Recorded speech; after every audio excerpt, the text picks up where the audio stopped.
भारत हमारा एक ऐसा गुलदस्ता है कि इस गुलदस्ता में तमाम प्रकार के फूल उपलब्ध मौजूद हैं। यानी अर्थात मेरा कहने का तात्पर्य यानी मकसद ये है कि जिस प्रकार से गुलदस्ता के अंदर तमाम चंपा, चमेली, बेला फूल होते हैं, ऐसे भारतवर्ष के अंदर हिंदू, मुस्लिम, सिख, ईसाई, जैन, बौद्ध, पारसी, आस्तिक, नास्तिक, एंग्लो तमाम कम्युनिटी के लोग भारत में निवास करते हैं।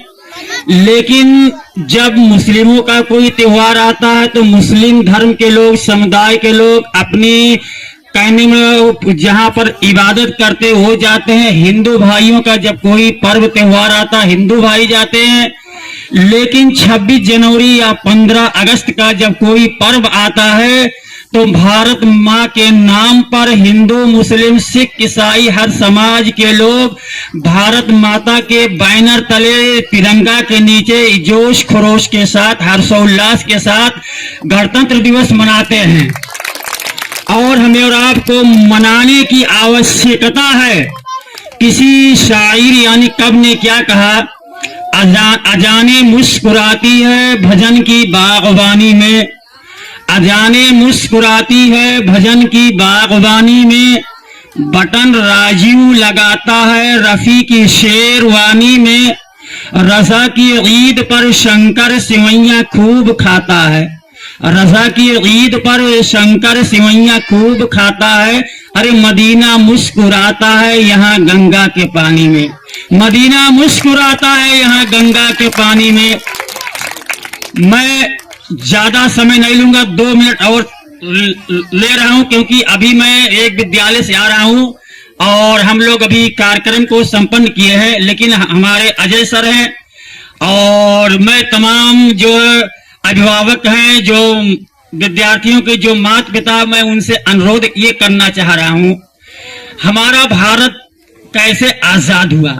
हमारे भारत का संविधान आज के दिन 26 जनवरी 1950 को भारतीय संविधान यानी इंडियन कॉन्स्टिट्यूशन को डॉक्टर B.R. अम्बेडकर साहब, जिसे सिंबल ऑफ नॉलेज कहा गया, जब भारतीय संविधान बनाने की बारी आई थी तो बड़े बड़े कहने मतलब विद्वान मौजूद थे। पंडित श्यामा प्रसाद मुखर्जी, मौलाना आजाद साहब, महात्मा गांधी और तमाम लोग मौजूद थे। लेकिन जब संविधान लिखने की बारी आई तो किसी की मां के अंदर वो दम नहीं था कि संविधान लिख दे। आखिर तमाम लोग मजबूर हो गए, symbol of knowledge doctor B.R. Ambedkar साहब से निवेदन किया कि आप संविधान लिखें। Doctor B.R. अम्बेडकर साहब कौन है? Doctor B.R. अम्बेडकर साहब 9 भाषाओं के ज्ञाता हैं, 32 डिग्रियां हैं, 6 बार PhD अपने लाइफ के अंदर किए हुए हैं। सिंबल ऑफ नॉलेज कहा गया। Oxford university, Cambridge university, Harvard university को यानी बारहटला से लेकर के philosophy master, MSc, MA, B.Ed, LLB तमाम डिग्रियां प्राप्त किए थे। तो डॉक्टर B.R. अम्बेडकर साहब ने भारतीय संविधान को 2 साल 11 महीने 18 दिन लगा लिखे थे।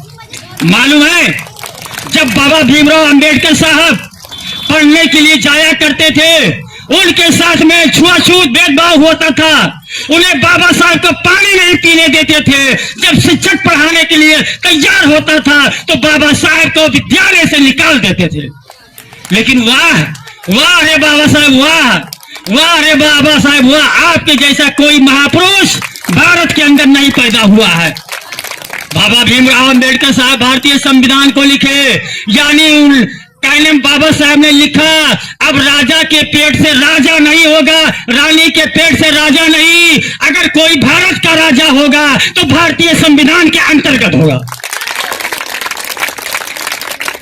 अब कोई राजा रानी के पेट से नहीं, अगर कोई राजा होगा भारत के अंदर तो भारतीय संविधान के अंतर्गत होगा।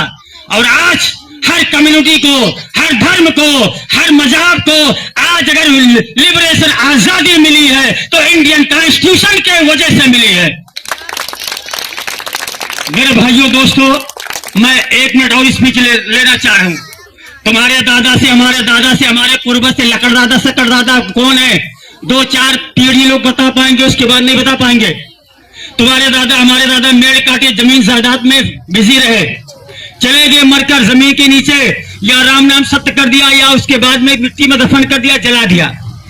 लेकिन अगर पूछा जाए महात्मा गांधी कौन, सुभाष चंद्र बोस कौन, डॉक्टर बी.आर. अम्बेडकर साहब कौन, मौलाना आजाद कौन, हुसैन अहमद मदनी कौन, और उसके बाद में अशफाकुल्लाह कौन, वीर अब्दुल हमीद कौन, यानी जो है डॉक्टर राजेंद्र प्रसाद कौन, तमाम लोग बता देंगे।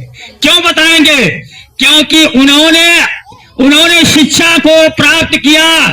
सिंबल ऑफ नॉलेज ने क्या कहा, यानी एजुकेशन इज कंपल्सरी, यानी इल्म और शेरनी की दूध है, जो जितना पीता वो उतना ही कर देता है। तो जिस प्रकार से बाबा साहब ने संघर्ष किए और शिक्षा को नहीं छोड़े, याद करो आप लोगों ने राजा हरिश्चंद्र की कहानी पढ़े होंगे, उनके पुत्र को रोहित को सर्प यानी विषैला सर्प ने डस लिया था, कहानी तो आप लोगों ने सुना होगा। लेकिन बाबा साहब जब लंदन में बैरिस्ट्री पढ़ रहे थे तो तार जाता उनके बेटे का देहांत हो जाता है। तो बाबा साहब ने क्या कहा, हमारा बेटा मृत हो गया, खत्म हो गया, कोई बात ही नहीं है, अगर मैं चला आऊंगा तो मेरा भारत अनाथ हो जाएगा, मेरे भारत को आगे कौन लेके चलेगा। बाबा साहब ने शिक्षा को नहीं छोड़े, शिक्षा को ग्रहण किए, आज बाबा साहब को याद कर रहे हैं। लेकिन आज हमारे अजय सर विद्यालय को कायम कर दिया, स्थापित कर दिया है। लेकिन कहने मतलब बच्चे को जो है जिस तरीके से टीचर पढ़ाते हैं, अरे अपने बच्चों को माता पिता का भी कर्तव्य है कि तुम्हारा बच्चा क्या पढ़ता है क्या नहीं पढ़ता है, मैथमेटिक्स कैसा है, इंग्लिश कैसा है, साइंस कैसा है, ज्योग्राफिया क्या कहते हैं ये ज्योग्राफी कैसा है, उसके बारे में आपको भी देखने की आवश्यकता है। क्योंकि सिर्फ केवल जो शिक्षक गण के ऊपर डिपेंड निर्भर नहीं कर सकते हैं। आप अपने बच्चों को पढ़ाइए। आज सरकार का है, आज लोग कह रहे सरकार नौकरी नहीं दे रही है, कहां से नौकरी दे। हमारा बच्चा, आपका बच्चा कमला पसंद, रजनीगंधा और तमाम किस्म के cigarette, bill, four square P रहा है, घूम रहा है, चाय पी रहा है, मौज मस्ती कर रहा है। अरे जब बच्चे को विद्यालय में, अजय सर के विद्यालय में भेजोगे तभी तो बच्चा पढ़ लिख कर होशियार होगा। आपका बच्चा आईएएस बन सकता है, आपका बच्चा आईपीएस बन सकता है, आपका बच्चा इंजीनियर बन सकता है, आपका बच्चा डॉक्टर बन सकता है, आपका बच्चा सब कुछ बन सकता है। लेकिन विद्यालय में बच्चे को तो भेजने के प्रयास तो करो। जब नहीं भेजोगे कहां से पढ़ेंगे। घर में नहीं है दाने अम्मी चली भुलाने, घर में नहीं है दाने अम्मी चली भुनाने, और शाहरुख खान की फिल्म पिट गई वो थी राम जाने। शाहरुख खान की फिल्म पिट गई वो थी राम जाने। 2003 में शाहरुख खान का राम जाने फिल्म था, वो फ्लॉप हो गया था, देख लीजिए मोबाइल पर सर्च करके। तो मेरा कहने का मतलब ये है, आप अपने बच्चों को, मैं ज्यादा समय नहीं लूंगा क्योंकि 2 घंटा 15 मिनट मेरा चैनल शोला और शबनम था, उस पर मैं 26 जनवरी का वीडियो डाल दिया हूँ, शोला और शबनम बड़ा, उस पर बहुत जानकारी चीज में डाल दिया हूँ। आप अपने बच्चों को जो है विद्यालय प्रातः काल भेजिएगा और होमवर्क चेक कीजिएगा, क्या पढ़ाया जाता है क्या नहीं पढ़ाया जाता है, अपने बच्चों को भेजिएगा। और अगर आपका बच्चा पढ़ लिख लेगा तो समाज में उन्नत करेगा, और अगर नहीं पढ़ाई लिखाई कर पाएगा तो उन्नत नहीं कर पाएगा। 1 मिनट और समय ले रहा हूं क्योंकि हमारी जुबान इंटरसिटी हो जाती है, 1 मिनट और लेता हूं क्योंकि हमारा जो स्पीच ही रहता वक्त। आज समाज के अंदर बड़ा सा बड़ा हो, आज मुस्लिम कम्युनिटी के अंदर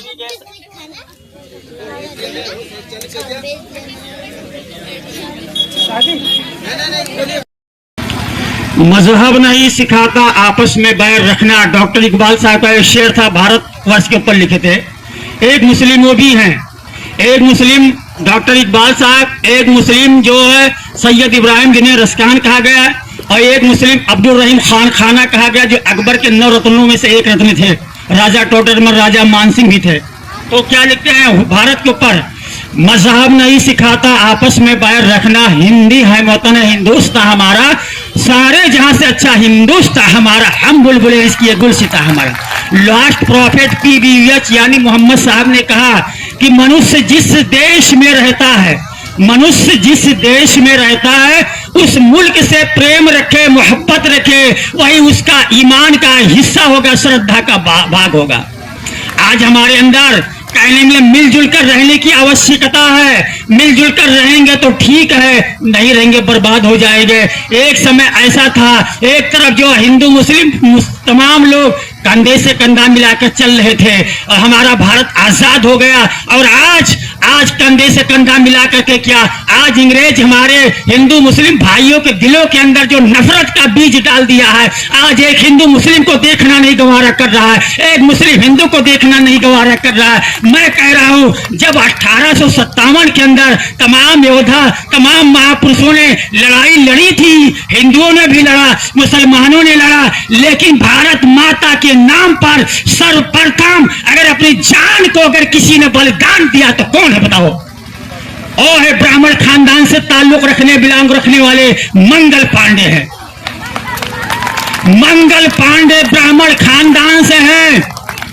1857 में जब अंग्रेज ईस्ट इंडिया कंपनी को 1601 में बना दिया और उस कहने मतलब 200-250 साल के बाद पूरे भारत में काबिज हो गया, नियंत्रण कर लिया, तो अंग्रेज बहुत बड़ा शातिर, बहुत बड़ा कहने में ब्रिलियंट था।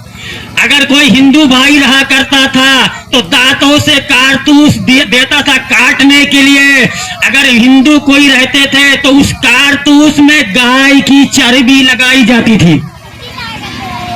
अंग्रेज इतना बड़ा मक्कार, धोखाबाज, धूर्त था कि अगर कोई हिंदू रहा करता था तो अंग्रेज कारतूस देता था दांतों से काटने के लिए, और मुस्लिम कोई रहा करता था अंग्रेज उस कारतूस पे सुअर की चर्बी लगाता था, क्योंकि अंग्रेज को मालूम था कि जिस तरीके से हिंदू धर्म के अंदर गाय पूजनीय यानी पवित्र मानी जाती है, वैसे मुसलमानों के अंदर सुअर अपवित्र नापाक मानी जाती है।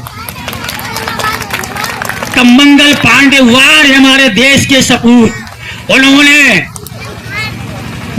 गुस्से को कंट्रोल में लिए और 8 मई को जो है तमाम अंग्रेज अधिकारी कर्मचारियों को मौत के घाट उतार दिए और उन्हें जो है कहने मतलब उन्हें भी खत्म कर शहीद कर दिया गया था।